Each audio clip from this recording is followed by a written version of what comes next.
नमस्कार, स्वागत है आपका। आप देख रहे हैं सी न्यूज भारत। मैं हूं आपके साथ इशिता। खबर एटा से है, जहां वीरांगना Avanti by Lodhi medical college एक बार फिर विवादों के घेरे में आ गया है। यहां डॉक्टरों की ड्यूटी में लापरवाही और अनियमित उपस्थिति की शिकायत करने वाली महिला डॉक्टर अंकिता शर्मा को न केवल धमकियां मिल रही हैं, बल्कि उनकी सैलरी तक रोक दी गई है और मानसिक उत्पीड़न किया जा रहा है। डॉक्टर अंकिता शर्मा ने कुछ सप्ताह पूर्व सोशल मीडिया प्लेटफॉर्म एक्स पर स्वास्थ्य मंत्री ब्रजेश पाठक को टैग करते हुए शिकायत की थी कि कॉलेज के बहुत से डॉक्टर और विभागाध्यक्ष यानी एचओडी हफ्ते में केवल 2 दिन ही ड्यूटी पर आते हैं। इस खुलासे के बाद स्वास्थ्य मंत्रालय ने मामले की जांच शुरू कराई। इसी जांच के सिलसिले में आयोजित हुई कमेटी की मीटिंग के दौरान head of department professor Arshad Jamal ने डॉक्टर अंकिता के साथ अत्यंत अभद्र व्यवहार किया और जान से मारने की धमकी तक दी।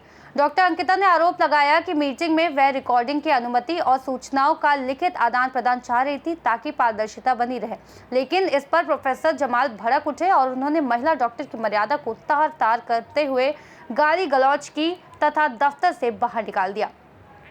पीड़िता ने स्पष्ट रूप से आरोप लगाया है कि जांच कमेटी के जो सदस्य हैं वे खुद हफ्ते में सिर्फ 2 दिन आते हैं। मैंने सच्चाई उजागर की तो मुझे धमकियां मिली, मानसिक दबाव बनाया गया और अब मेरी तनख्वाह तक रोक दी गई है। डॉक्टर अंकिता शर्मा ने इस पूरे मामले की शिकायत थाना कोतवाली देहात में भी दर्ज कराई है, जिससे उन्होंने जान से मारने की धमकी, महिला सम्मान के उल्लंघन और मानसिक प्रताड़ना का जिक्र किया है। आरोप यह है कि ड्यूटी में लापरवाही की शिकायत करने पर सैलरी रोकी गई। प्रोफेसर अरशद जमाल द्वारा मीटिंग में गाली गलौज व धमकी, मानसिक उत्पीड़न का सिलसिला। एचओडी व डॉक्टर सप्ताह में 1-2 दिन ही आते हैं। जांच टीम में शामिल लोग भी नियमित नहीं। आपका नाम? डॉक्टर अंकिता शर्मा, मैं असिस्टेंट प्रोफेसर हूँ डिपार्टमेंट ऑफ पैथोलॉजी, वीरांगना Avanti by Lodhi autonomous state medical college. Ma'am, आप यहाँ पे कोतवाली देहात आई हैं, क्या हुआ है? मेरी जो एचओडी थी डॉक्टर हिमा वॉशने, वो हफ्ते में सिर्फ 1 या 2 दिन आती हैं और उनकी पूरी सैलरी निकलती है।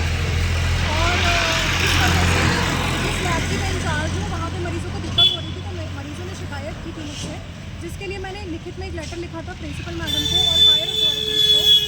और इस वजह से मेरी मानसिक प्रताड़ना शुरू कर दी गई प्रिंसिपल और एचओडी द्वारा, और मुझे बार बार शो कॉज पे शो कॉज नोटिस दिए गए।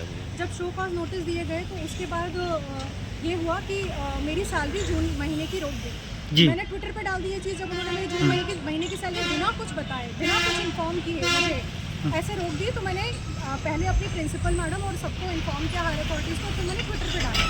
जब मैंने ट्विटर पे डाला तो उसके बाद इन्होंने मुझे और प्रताड़ना शुरू कर दी और उसके बाद इन्होंने कमेटी बनाई कि तुमने ट्विटर पे डाला क्यों ये चीज़। वो किस तरह की प्रताड़ना दे रहे थे आपको? मेरे को शो कॉज नोटिस देते हैं हर हफ्ते में और उसका मैं सबका जवाब देती हूँ। मेरी सैलरी रोक दी तो मेरा जो खान पान सारी चीज़ें इफेक्ट हो रही हैं। उसके बाद भी अगर नहीं बात बनी तो उन्होंने एक कमेटी बनाई इंटरनल लेवल पे, जिसमें मैंने बस एक डिमांड रखी थी कि ये कमेटी तभी कंडक्ट हो जब इसकी पूरी कंप्लीट वीडियो रिकॉर्डिंग हो और लिखित में क्वेश्चन आंसर हो, ताकि ट्रांसपेरेंसी रहे कमेटी की और उसके अलावा मेरी भी सेफ्टी रहे। क्योंकि पहले इन्होंने एक कमेटी बनाई थी, जो मैंने साइटोपैथोलॉजी लैब में मरीज आ रहे थे उनके लिए शिकायत की थी, तो उसमें जो इन्होंने कमेटी बनाई थी उसमें जो लोग थे वो मेरे को इतना परेशान कर रहे थे कि आपने ये बात क्यों लिखी कि हफ्ते में 2 दिन आते हैं, आपको ये नहीं लिखनी चाहिए थी, अब आप ये लिख के दे दो कि मैंने आवेश में लिख के दी।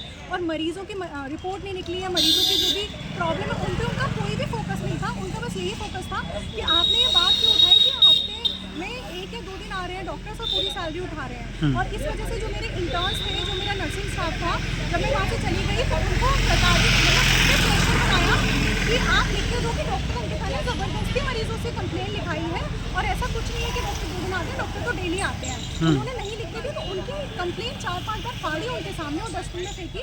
एंड में उनको ये लिख के देना पड़ा कि हमसे भूल हो गई, कि हमने कंप्लेन लिखी, पेशेंट ने कंप्लेन दी, हमने पकड़ी, हमसे भूल हो गई, उनको ये सब लिखना पड़ा। तो मुझे भरोसा नहीं था कमेटी के इस पर, इसलिए मैंने बोला कि वीडियो रिकॉर्डिंग कमेटी की हो, क्योंकि उस कमेटी के मोस्ट ऑफ द मेंबर्स वही थे जो खुद 2 दिन आते हैं। तो मैं वहाँ बैठी थी और मैंने सीएमएस सर से बोला कि सर वीडियो रिकॉर्डिंग का प्रोविजन, तो उन्होंने बोला आप अपने फ़ोन से रिकॉर्ड कर लेना, कोई दिक्कत नहीं है। तो मैं अपना फ़ोन वहाँ रखी हुई थी, इतनी देर में मैं वहाँ वेट कर रही थी, 2-3 मेंबर आ गए थे कमेटी के और उसके बाद डॉक्टर अरशद जमाल 2:30 से 40 मिनट के आते हैं, 2 बजे पहुँच गई थी, कमेटी की मीटिंग 2 बजे थी, तो वो आधा घंटे 40 मिनट बाद आते हैं डॉक्टर अरशद जमाल और उनके साथ डॉक्टर कि जल्दी करो, मैं सर्जरी करके आया हूँ और मेरे पास टाइम नहीं है और आप बताइए और अपना फ़ोन बाहर रख के आओ। तो मैंने कहा सर मैं फ़ोन बाहर नहीं रख के आऊँगी और मैंने फेमस सर्जन का देखा, मेरे पास परमिशन हो तो मैं ये पूरी वीडियो रिकॉर्ड मीटिंग होनी चाहिए। तो उन्होंने बोला ऐसे कैसे वीडियो रिकॉर्ड कर लोगी, मैं भी देखता हूँ, तुम अकेली रहती हो, यहाँ से बाहर निकल के दिखाओ, तुम्हारी जो चीज़ें हैं तुमने जो कंप्लेन किया वो मैं देख। तो वो जब वो मेल किए हैं जिससे डिमांड को रखते हैं कि वीडियो रिकॉर्डिंग करी जाए, मैं तुम्हें देखता हूँ, वो सब बदतमीजी मैं बहुत अब मैं तुम्हें बताता हूँ कि क्या होता है। हफ्ते में 2 दिन आना, बहुत उन्होंने मेरे से गाली गलौज और अभद्र भाषा में मतलब उन्होंने प्रयोग किया। तो कौन कर रहे थे मैम? डॉक्टर अरशद जमाल जो सर्जरी के HOD हैं और सर्जरी में प्रोफेसर और रेगुलर पद पे तैनात हैं और फिर भी हफ्ते में 1 या 2 दिन आते हैं।